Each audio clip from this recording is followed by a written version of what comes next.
a formular algunas preguntas que nuestro querido amigo John Espurúa va a tener la amabilidad de poder responder. En lo que estamos en el foro, si alguno de ustedes tiene alguna pregunta, puede anotarla, pasarán algunas personas a recoger las preguntas y cuando ya esté finalizando el foro, vamos a darle la oportunidad para las preguntas que ustedes tengan.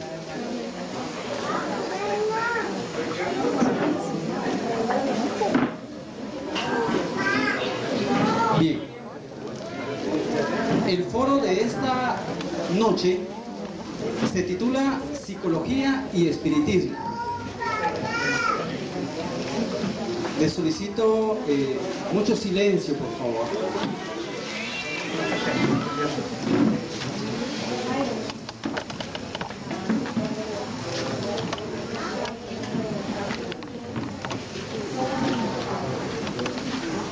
Bien, ¿ya estamos listos?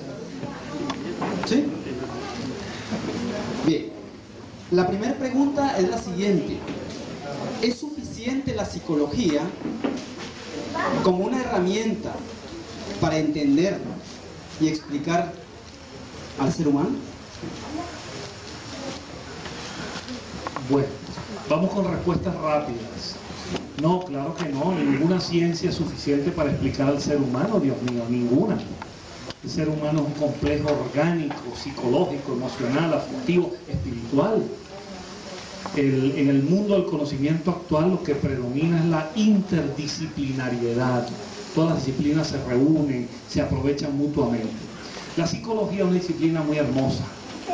Esa ha sido mi actividad profesional. Yo he dictado 30 años de clase en la universidad, la primera universidad de Venezuela, en psicología clínica.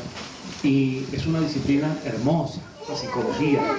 Acuérdense que los griegos la palabra psicología la inventaron y significaba entre los griegos ciencia que estudia el alma, la psiquis.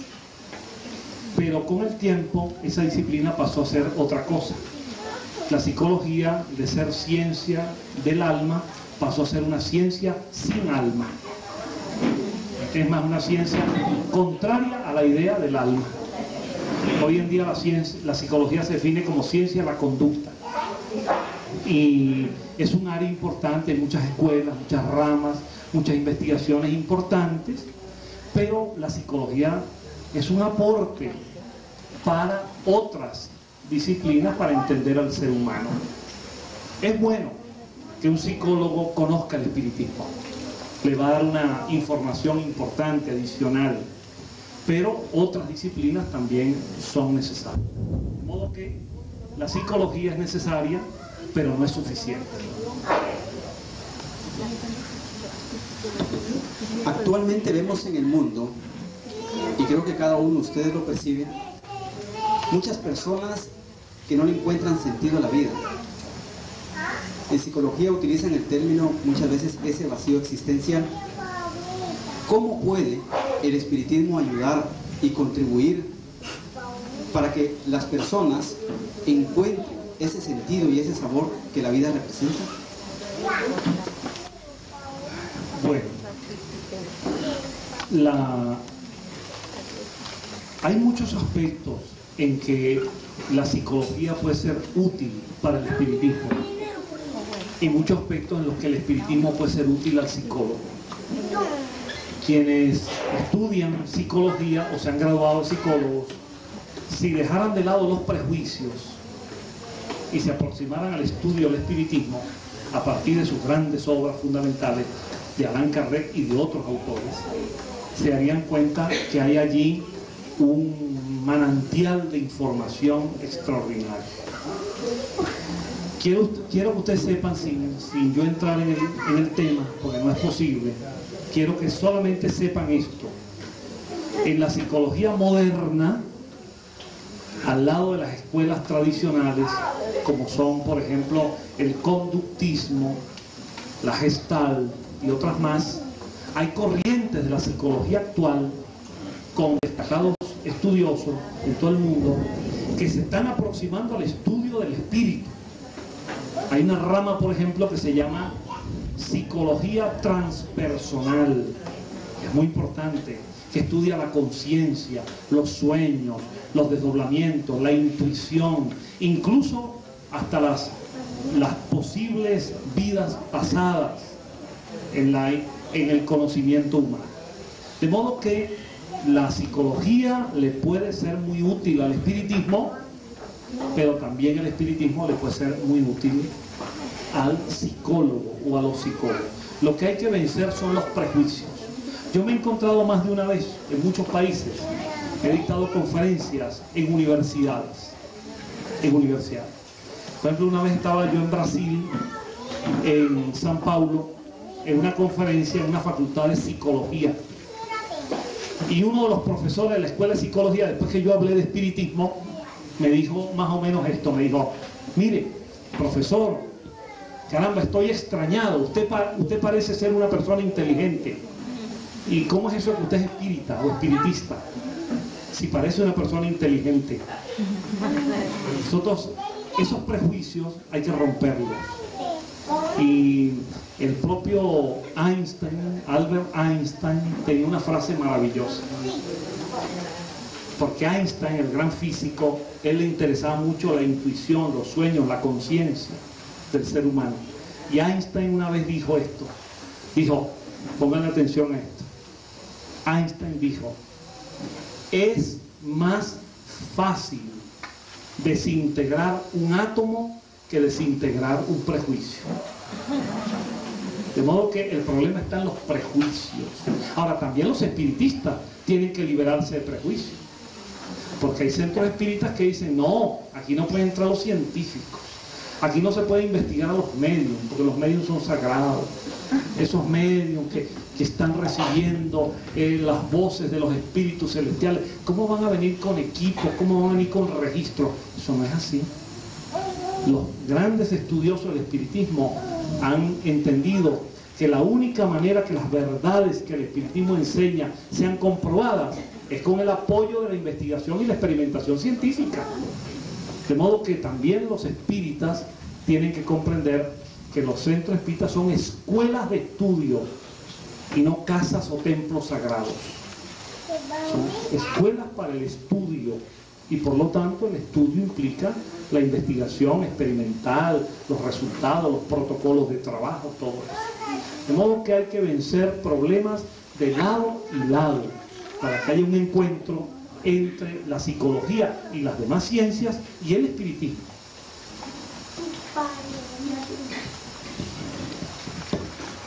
Todos los seres humanos generalmente experimentan esos estados de tristeza, de soledad o inexplicación ante la pérdida de seres queridos.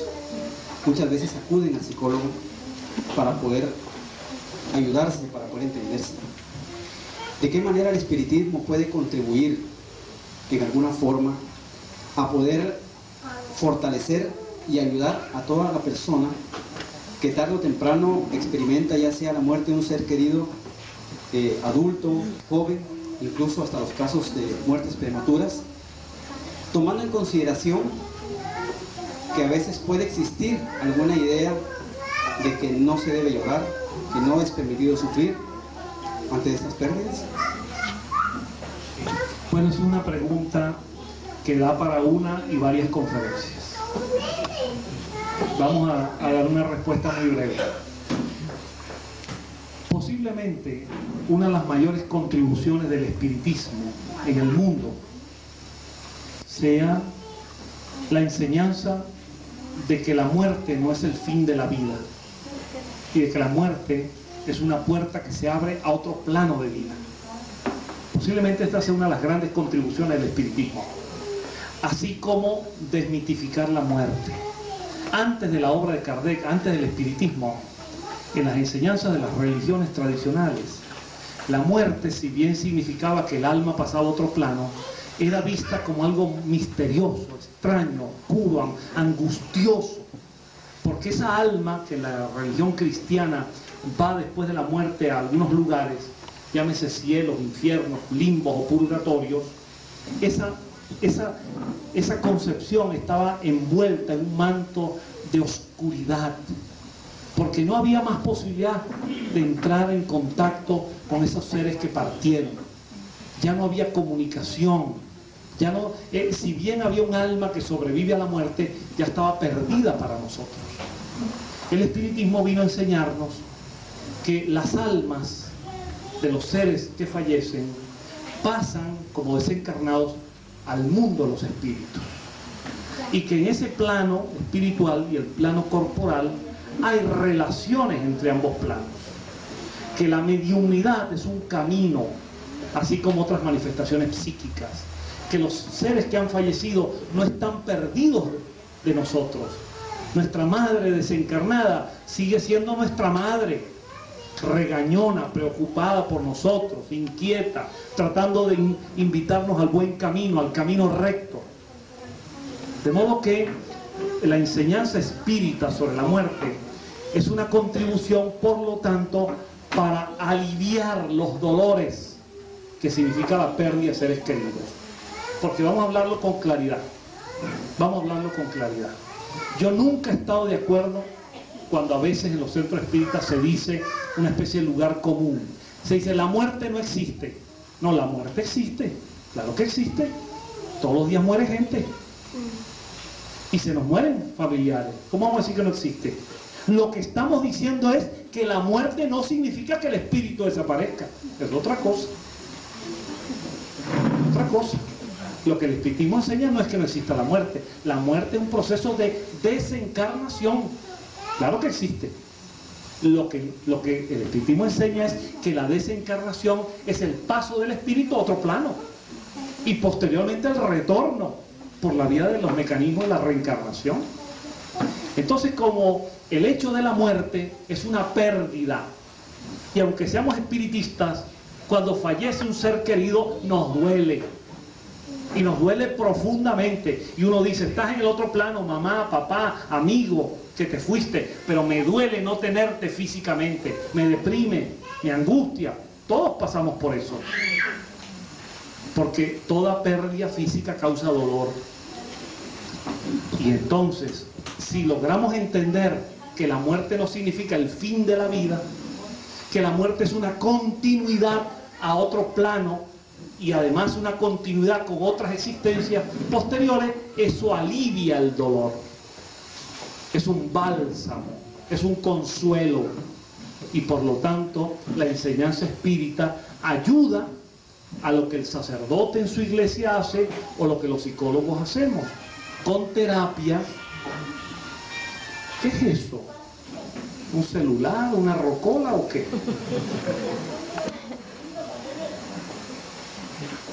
Con terapia, la psicología atiende